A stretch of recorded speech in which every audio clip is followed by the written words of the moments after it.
#1 కోడలు పూర్తి ఎపిసోడ్ అని ZEE5 లో ఉచితంగా చూడండి. యాప్ ని ఇప్పుడే డౌన్లోడ్ చేయండి. ఏమ్మా మళ్ళీ ఎక్కడికి వెళ్ళావు? అంటే ఇంటి నుండి ఫోన్ వచ్చింది. ఇక్కడే ఉండి మాట్లాడితే రాహుల్ గారు వింటారని బయటికి వెళ్ళి మాట్లాడొస్తున్నాను. ఓ బయటే ఉన్నావా? మళ్ళీ చెప్పకుండా ఎక్కడికైనా వెళ్ళావేమోనని అనుకున్నాను. లేదండి, ఒకసారి జరిగిన పొరపాటుని ఎప్పుడూ రిపీట్ చేయను. It's my promise.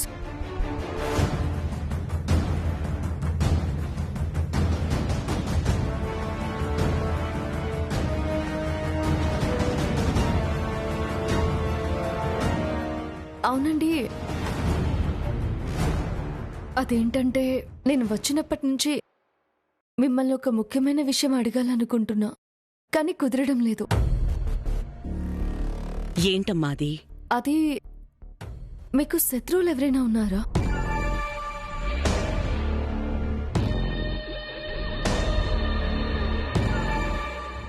శత్రువులు కాదు, ఉన్నది ఒక్కతే, అదే సరస్సు.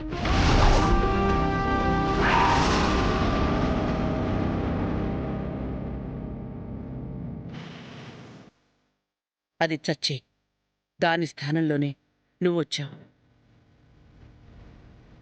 నన్ను, నా కుటుంబాన్ని నమ్మించి మోసం చేసింది. అలాంటి దాని పేరుని, రూపాన్ని అసహ్యించుకునే నేను నా కొడుకు కోసం దాని మీదే ఆధారపడాల్సి వచ్చింది. వాగ్దేవి, సరస్సు నువ్వు చెప్పినంత తప్పేం చేయలేదు. అయినా పోయిన మనిషి మీద నిందలు వేయడం ఏంటి? దయచేసి నువ్వు అలా ఆలోచించుకో.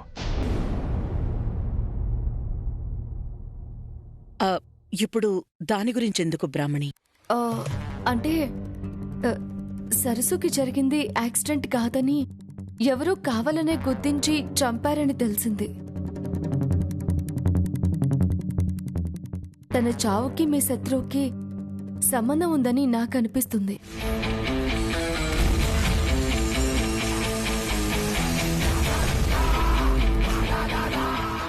సంబంధమా?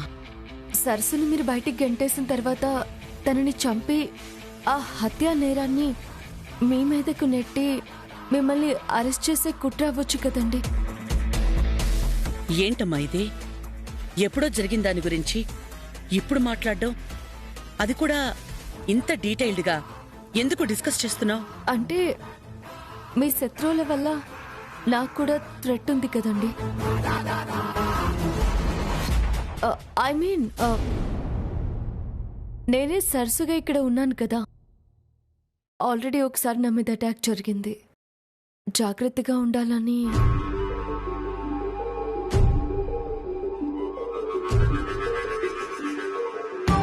నాకు తెలిసి అలాంటి కుట్రలు కుతంత్రాలు చేయగలిగేది ఒక్క శ్యామలానేనమ్మా.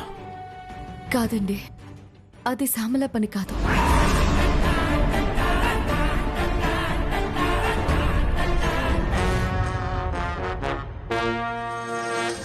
కాదా? అది నీకెలా తెలుసు? అంటే అది ఈ కుట్ర వెనక శ్యామల ఉంటే ఎన్ని రోజులు మీకు తెలియకుండా ఉంటుందా అని, అంతే.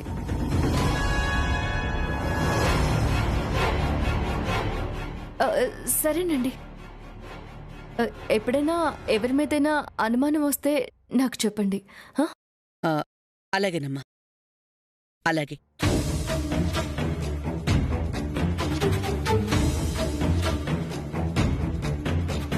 #1 కోడలు పూర్తి ఎపిసోడ్ అని ZEE5 లో ఉచితంగా చూడండి. యాప్ ని ఇప్పుడే డౌన్లోడ్ చేయండి.